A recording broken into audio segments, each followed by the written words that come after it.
Good afternoon. This is Scott McDonald at Winter Chevrolet Stadium in Pittsburgh, where we are getting ready for a one-game event between the Diamonds and the Stompers. Actually, there'll be another game for them on Tuesday in Sonoma. But we are here with Diamonds manager Aaron Miles for Runs Hits Aaron, the pregame show for the Diamonds.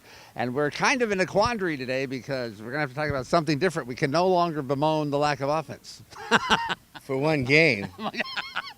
You're still ready to. I want to see multiple days of offense, but yesterday was good. The wind was howling out like we saw yesterday, and I thought that the winning team was at least going to score 7, 8, or 9 runs. And obviously we ended up scoring a lot more than that. But if that's it's gonna be like that sometimes in Napa. That was the windiest day there so far, but the guys really took advantage of, especially the bullpen. And, that one inning just exploded, and it was awesome. It was. There were 14 batters to the plate, 8 runs scored, and there was a couple plays where obviously the wind made an effect, but a lot of them, it just, what could it possibly do with the balls are hit hard? Well, we hit the ball hard, and we, like I said, there was some lucky plays, a couple pop-ups, one dropped, and we take it. It's a tough place to play, and when the wind's like that, there's going to be some balls that fall because it's just really tough for the infielders and outfielders. The communication, reading the ball, judging it, it's so much different than a regular day, and plays are going to have it. That's why I warned my defenders. I said, don't take anything for granted. Go for every single ball. Be constantly updating yourself. Where's the wind going? And obviously they had a lot more trouble than us, and it was their home park. Yesterday I spoke with Jeff, the play-by-play guy for Napa, who last year did Sonoma, and he was talking about Carranza, and he said that the GM told him last year that he said Carranza always starts slowly, and he says, do not be concerned if for 2 weeks he doesn't do anything, because then he will come alive, and it looked like yesterday he came alive. Well, he definitely took some really good swings. He had one of those balls that was dropped pop-up, but Joel is probably the most experienced, definitely the most experienced player we have on this team, especially hitting-wise. One of the most experienced players in the league, and I feel he's the biggest offensive force in the league, and you're going to start to see it soon. It takes a hitter, sometimes it takes guys a couple weeks, but with Joel, I think 1 week in, and we're going to start seeing the guy that's done everything in this league the past couple years, and it's going to start help our offense click a lot, and we're happy to have him. And yesterday was Bracamonte's first day behind the plate. What did he did well batting, and also how did he do handling the pitch? Well, he looked great behind the plate, very calm, very sure of himself, confidence. He didn't drop but one ball, I don't think. Maybe one got behind him with nobody on base. He's a very good target. He's got sure hands. He sticks the ball really nice.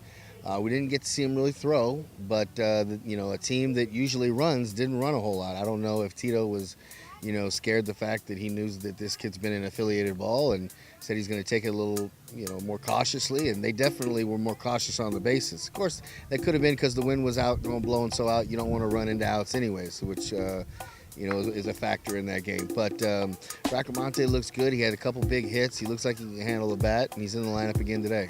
I was impressed by the fact the way he would go out and speak with the pitchers. I mean, you can never tell what exactly is being said, but he seemed to be on top of that part of the game for having been here maybe 24 hours. 24 hours, but he's been doing it for 6 years now, and he's been doing it for 170 games a season. Counting spring training and the 140 games you play in the minor leagues, and so he's been doing it a lot. He probably plays in Venezuela in the winter league. So this kid is very experienced despite the age. He's very experienced. He has a lot of games under his belt, and I got word on him from a very experienced baseball player by the name of Cesar Cedeno that this kid can handle a pitching staff, and he's very good with them. So when a guy like that says something about a kid, you definitely go ahead and give him that benefit of the doubt, and he looks to be every bit the part. So today the Stompers are back in town for a game. We've seen a lot of them. Tyrell Harris is on the mound for them. What can you tell us about this? Well, Tyrell's a very experienced player, one of the most experienced guys in the league, and definitely a guy that's capable. Started the game for the Sonoma Stompers in the championship game last year. Of course, they didn't come out victorious. He throws hard. I don't know if he lights the radar gun up like he used to back in the day, but he still can get it up there in the low to mid 90s. So we'll see if he's the guy that can touch 94, 95, or he's gonna live around 90, 91. Most likely he's probably going to be on the latter part of that, 90, 91, because it's early in the year. But he's got a very good slider. He stays in the zone. He doesn't beat himself. Not many walks. So we're going to have to be disciplined. Get the fastball down in the zone. Take our swings there. Don't chase up. And, he's not going to beat himself. So we're going to have to hit the ball today. This has been a very eventful week. Tuesday seems like it was about 3 years ago. But the week started with Brett Solano on the mound, pitching with help from the bullpen, but pitching a 1-0 shutout victory when the Diamonds may have needed it most. And he's back on the mound tonight. How do you follow that performance up? You just go out and you try to do it again. You just go pitch your game and you make your pitches when you have to, and you get tough and you don't beat yourself, and that's what Brett does every time. So hopefully he does that again today, and we can push enough runs across to give this kid another win, who I think is in a class above, not above, but in the highest class of this league as far as pitchers are concerned. So he's going against a very experienced guy, a guy that's a very good pitcher in itself. But Brett is an up and coming guy, and we feel we've got as good a chance to win with anybody on the hill. Maybe he is our ace. We'll see.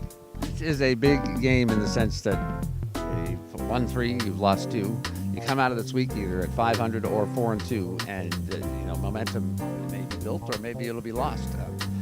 You said at the beginning of the week you need some 4 and 5 win weeks, and here's your opportunity. This is the opportunity. We got to do it right now. We lost a heartbreaker the other night, but it's a game we probably shouldn't have ever had a chance to win anyway. So we need this. This is big. At the same time, no matter what happens today, I feel this team is going in the right direction. It's just one game, but we'd love to walk out of here today with a 4-2 week. We do a lot for the spirit of the team, and obviously a lot of the standings for us. But the team is trending in the right direction anyways, and I feel good about that. I feel good because it's Father's Day. I pitched to my kids today on the field. We took BP, not every team does on Sunday, but I wanted these guys to hit. We didn't hit yesterday on the field. It helped us out, but we wanted to hit today. I pitched to my kids. Happy Father's Day to all the fathers out there. And come out to Pittsburgh and watch a ball game. Happy Father's Day to you. That is it for the pregame show. Runs, hits, and Daddy Aaron. We'll be back for the start of tonight's game right after this.